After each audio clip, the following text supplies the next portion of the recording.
Next, Mary Beth and I continue our discussion at a continuing care facility. Mary Beth, we're here at a continuing care retirement community where you can move from independent living, where you're on your own in an apartment, to assisted living, where you get a little bit of help, to nursing home care. What's a place like this cost? Well, it depends on what part of the country you live and the level of care you receive. But, for example, assisted living, where you get help with some personal care items like dressing or bathing, something like that would cost about $3,000 a month on average, but it can vary widely. Can you give me some examples from around the country? Sure. A low-cost area like North Dakota might cost about $1,700 a month for assisted living, but an expensive area like New Jersey, that could cost over $5,000 a month. Well, what about here in the Washington, D.C. area? Washington tends to be a more expensive area, so you'd be paying at least $4,000 a month for assisted living here. And nursing home care costs even more. Much more, because nursing home care involves a lot more care, often 24-hour-a-day monitoring. So on average, nursing home care would cost about $75,000 a year. And I suppose that varies depending on where you live around the country, too. Right, a wide range of prices. For example, Shreveport, Louisiana may be about $40,000 a year, and then a high-cost area like San Francisco, nursing home care can cost over $113,000 a year. Well, Mary Beth, is most long-term care provided in either assisted living facilities or nursing homes? Well, that's what most people think, but frankly, nobody really knows because so many families care for their loved ones at home. But one statistic suggests that about 20% of long-term care is delivered in nursing homes. Home care is so prevalent, I think we need to look into that. Good idea. So you're telling me that people who need long-term care can be taken care of at home? Yes, in fact, that's where most people would prefer to receive care if they could. So they have somebody come into the house? Well, that's one option. Another possibility is you might receive care in the community, like at an adult daycare facility. And I suppose that long-term care at home is cheaper than in a nursing home, right? Well, it depends. If you only need care a few hours a day, a few days a week, it can be more affordable. Homemaker aides charge about $19 an hour, and depending where you live, it could be more or less than that. But what if you need 24/7 care at home? Well, then it can get really expensive. In fact, it could be more expensive in the nursing home because a medical aide is going to charge about $39 an hour, and even more in some parts of the country. $39 an hour, that's more than $900 a day. That's right. It can be very expensive to receive 24-hour-a-day care at home, as we'll see in my conversation with Jackie Evans.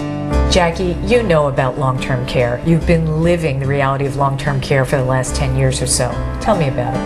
Now, my husband has had balance issues for a long time, and one night he got up and went downstairs, but he didn't quite make it the whole way down. What happened? He fell. It ended up that he had broken collarbone and contusions and bruises all over. And where did he go from there? We had to call the ambulance, and he went into the hospital. And how long was he in the hospital? It was probably a couple of weeks. He was a difficult patient. And from there, could you take him home and take care of him after that? Oh, there's no way. He needed some rehab. So he went into a rehab center. And a rehab center is sort of like a nursing home, right? Very much like a nursing home. And he didn't want to stay there. Oh, that was living hell. He hated it. He hated all the people there, and he just wanted to go home and couldn't understand why he couldn't. And after that, were you able to bring him home? After that, yes, we did bring him home. And did you care for him all by yourself, or did you get some help? No, there's no way I could have done that. I was working 8 hours a day at that point. Mm-hmm. So I really did have to decide what to do. And what's the process like trying to find somebody to help at home? It's horrendous. We went through about 5 or 6 different caregivers and finally concluded that you basically get what you pay for. Mm-hmm. And when somebody is making $14 an hour, their heart isn't necessarily in it. Right. So what was the solution to that? Did you find somebody to come in 24/7? We contracted with a large agency who does a better screening job. Mm-hmm. And we had somebody come in 24/7, and she worked out very well. And what does something like that cost? At the time, it was costing about $6,200 a month. Wow, $6,000 a month. That's $72,000 a year. That's the price of a nursing home. Did you ever consider that?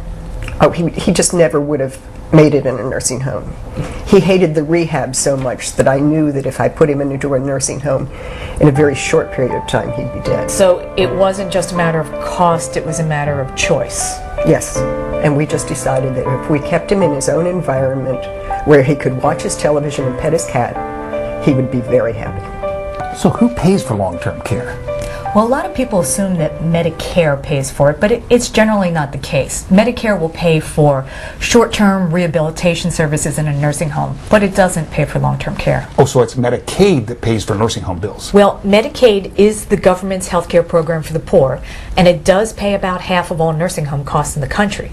But to qualify for Medicaid, you have to spend down your assets, and in most states, that means spending down to your last $2,000. Well, I bet that's not very hard to do considering how much long-term care costs. It is. It is easy to run through a lifetime of savings paying for long-term care, but some people do try to speed it up by giving away money so they can qualify for Medicaid sooner. Does that work? Well, in the past it worked for some people, but it's tougher to do now because of new laws. What's going on? Governments can now look back on your finances from the previous 5 years, and if you've given away money at any point during that 5-year period, you would be ineligible for Medicaid for a period of time. But wait a minute. I've either spent my money or given away. I have long-term care bills. The government won't help. Who pays the bills? That's the problem. Either you're going to have to go into debt or find somebody, maybe in your family, to pay those bills. So anything else about Medicaid? Well, Medicaid's not always that hoped-for solution, because while the government might pay for your long-term care, you'll probably lose the option of where you receive the care. Well, thanks, Mary Beth. I think. Now that I know about the cost of long-term care, we've got to figure out how to pay for it. Next, paying for long-term care. Mike Kipplinger and Kim Langford go over the options.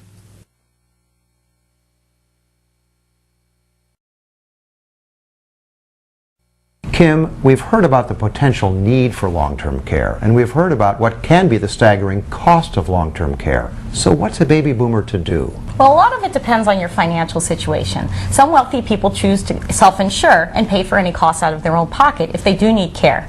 Lower income people and some middle income people with few assets have to rely on Medicaid. So what if you're not truly rich and you're not poor, but you might have some pretty substantial assets? Well, people who have equity in their home, for example, could take out a reverse mortgage and draw down that home equity to pay for home care. And they don't have to pay that back until the house is sold or they die. That's correct. That works for some people. There's other people who just take the chance that they might not need care, but that could be a risk because if they do need care, it could end up depleting most of their nest egg. So what's the ideal financial situation for a prospective buyer of long-term care insurance? It's really someone who can afford the premiums and doesn't want to take that risk of having to possibly spend down all of their nest egg.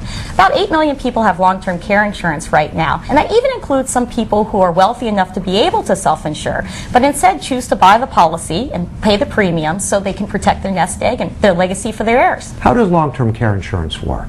Well, when you buy the policy, you start paying the premiums every month while you're healthy. Then if you do need care, the insurance kicks in after a waiting period called an elimination period. What's that typical waiting period before the first benefit starts? It tends to be about 30 to 90 days. And then what? Well, when you bought the policy, you bought a certain daily benefit, say $200 a day. That's actually a bit of a misnomer because what you really have is a pool of benefits. If you have a $200 daily benefit and a 3-year benefit period, you actually have $219,000 available to pay for care. What if you don't need $200 every day? Well, if you need less than that, the extra money goes into the pool, and you can use it when you do need it, even if that takes more than 3 years, for example. So it's not use it or lose it. It's not use it or lose it, and the care doesn't have to be continuous either. If you need care for a while, you can use the benefits, stop for a while, and then start back on later again if you need care in the future. Does this insurance pay only for nursing homes? No, in fact, that's one of the key things about these policies, is you choose where to receive the care, whether it's in your home, or an assisted living facility, or a nursing home. And some of the best policies even have care managers that help you get the help you need. Okay, we've seen how to cover the cost of care with insurance. Next, how to afford the cost of that insurance. For that, we need a little perspective.